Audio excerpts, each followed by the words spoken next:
Hello guys, malunggay pandesal naman ang gagawin natin ngayon bilang tugon sa request ni Sir Domino. Yan. Sir, special shoutout po sa iyo. Maraming salamat sa pag-comment.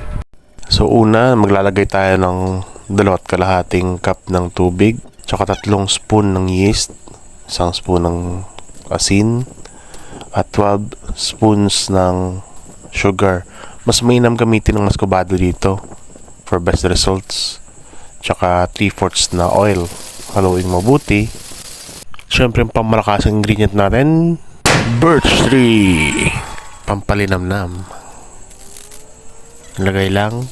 Tsaka haluin mabuti. Ilagay yung 1 kilong hard wheat flour. Tsaka haluin ng sandok para hindi dumikit sa kamay o sa gloves. Yung iba naglalagay ng vanilla or di kaya banana extract para bumango. Ito ilalagay na natin yung ating dried malunggay leaves dahil malunggay pandesal nga yung gagawin natin. Masahin mabuti hanggang sa humalo yung malunggay leaves na nilagay natin. Tsaka takpan ng 30 minutes to 1 hour.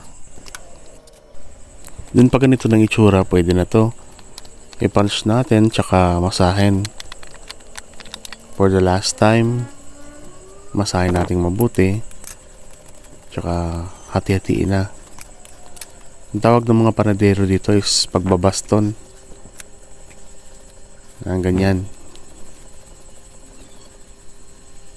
So hindi na kailangang isa-isahin ang pagmolde, ano? Pag ganito siya, hatiin lang ng paslant. Ilagay sa breadcrumbs. Hayaan natin yung malsa ng 15 to 25 minutes. Saka natin isa lang sa oven. Yung natira, gawin nating malunggay cheese pandesal, ano? Ito, nakagawa tayo ng 8.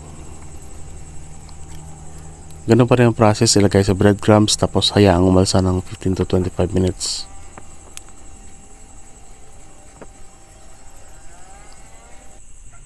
Ayan. Lagay na natin sa oven. So guys, ito na yung lutong malunggay pandesal natin. Ito yung ordinary, yung walang palaman.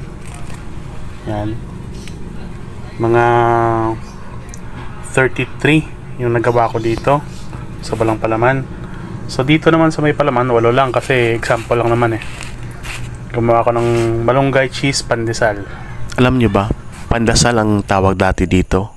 Kasi ito yung tinapay na binibigay sa mga tao sa padasal. Sa mga burol o pasyam. So, kain tayo guys.